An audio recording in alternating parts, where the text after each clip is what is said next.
Welcome to computer class. आज की class में हम आपके कंप्यूटर का चैप्टर नंबर 5 रीड करने वाले हैं। इससे पहले हमने चैप्टर नंबर 4 FA1 के एग्ज़ाम से पहले रीड कर लिया था, जो भी हमारा MS एसिस के ऊपर था।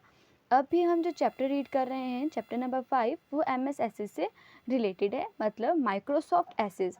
सबसे पहले मैं आपको एक बार रिमाइंड करवा देती हूँ कि MS एसिस होता क्या है। MS एसिस में भी हम डेटा या फिर कोई डॉक्यूमेंट बना सकते हैं ईजीली, बट अगर हमने किसी चीज़ को कंपेयर करना हो, मतलब उनकी तुलना करनी हो या फिर हमने किसी फॉर्म को चेंज करना हो अपने अकॉर्डिंग, तो वो हम MS एसिस में बहुत ही अच्छी तरह कर सकते हैं। अब आपके पास यहाँ पर आता है क्रिएटिंग डेटाबेस टेबल विजार्ड।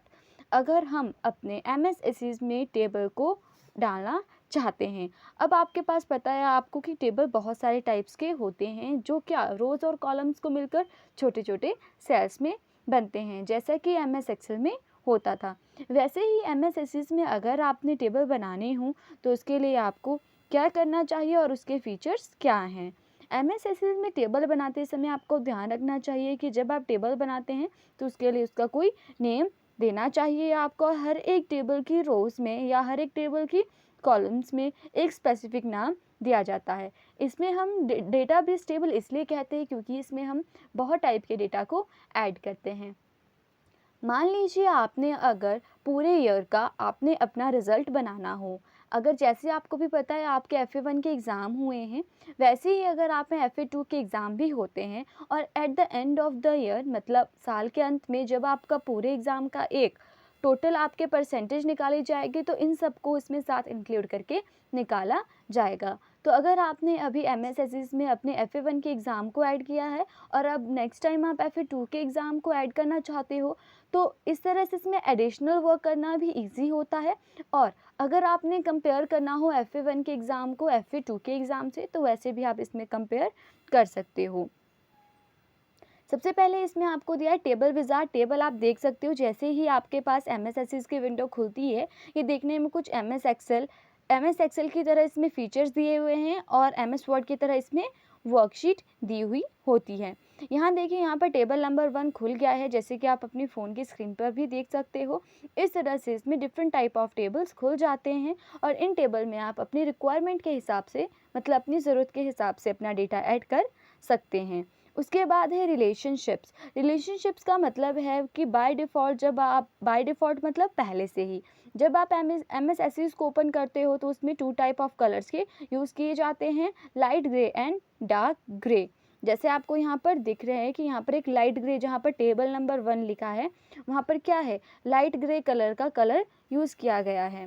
वैसे ही इसमें 2 टाइप के कलर्स मैक्सिमम टाइम यूज़ करते हैं, जिसे हम ऑफिस थीम भी कहते हैं। ऑफिस थीम का मतलब होता है ऑफिस में यूज़ किए जाने वाले साधारण थीम, मतलब ऑफिस में जो हम मैक्सिमम टाइम कलर्स यूज़ करते हैं, उन्हीं कलर्स को इसमें यूज़ किया जाता है। क्योंकि इसका यूज़ MS एसिस का यूज़ मैक्सिमम टाइम कहाँ होता है, आपके ऑफिस में।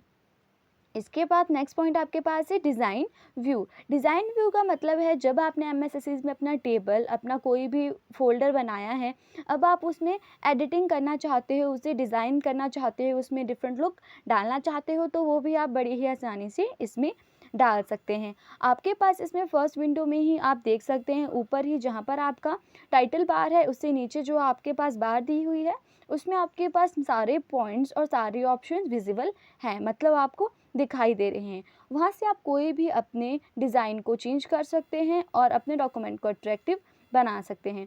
इसके बाद नेक्स्ट पॉइंट है आपके पास क्वेरी। जैसे आपको पता है कि MS एसिस या और भी किसी भी कंप्यूटर के फोल्डर में हम बहुत सारी चीज़ें इकट्ठी करके रखते हैं। इसमें बहुत ही लार्ज वॉल्यूम ऑफ डेटा रखा जाता है, मतलब बहुत ज़्यादा डेटा इकट्ठे ही रखा जाता है। तो अगर डेटा में कोई कन्फ्यूज़न ना हो, सारा डेटा अच्छे से मैनेज हो, उसके लिए हम MS एसिस का यूज़ करते हैं। और क्वेरीज का मतलब होता है कोई चीज़ अगर हमने ढूंढनी है, किसी चीज़ के बारे में हमने नॉलेज इकट्ठी करनी है बाकी सारी चीज़ों को छोड़कर, तो इसमें डेटा को इस तरह से ढूंढना बहुत ही आसान है। और डेटा को अपडेट करना मतलब होता है उसमें कुछ ना कुछ ऐड करना या फिर उसमें एडिशनल वर्क करना, वो भी काफ़ी आसान होता है। इसके बाद हमारे पास नेक्स्ट दिया है फॉर्म्स। फॉर्म्स आपके पास यहाँ पर आता है कि आपने अपने कंप्यूटर में जो भी MS एसिस में डॉक्यूमेंट बनाया है, उसका फॉर्म कैसा है, उसका स्ट्रक्चर कैसा है। आप डिफरेंट डिफरेंट टाइप के फॉर्म्स इसमें यूज़ कर सकते हैं। आपके पास, जैसे आपने एमएस वर्ड में भी पढ़ा है कि आप अपने हिसाब से क्या करते हो, पेज के बॉर्डर चूज़ कर सकते हो, कलर, विड्थ जो आप चाहो वो चूज़ कर सकते हो। इसी तरह फॉर्म्स में भी आप अपने टेबल को अट्रैक्टिव बनाने के लिए different type of features use कर सकते हैं, मतलब अलग अलग तरह के तरीके यूज़ कर सकते हैं, जो आपके डॉक्यूमेंट को क्या करेगा, बहुत ही अच्छा अट्रैक्टिव बनाएगा।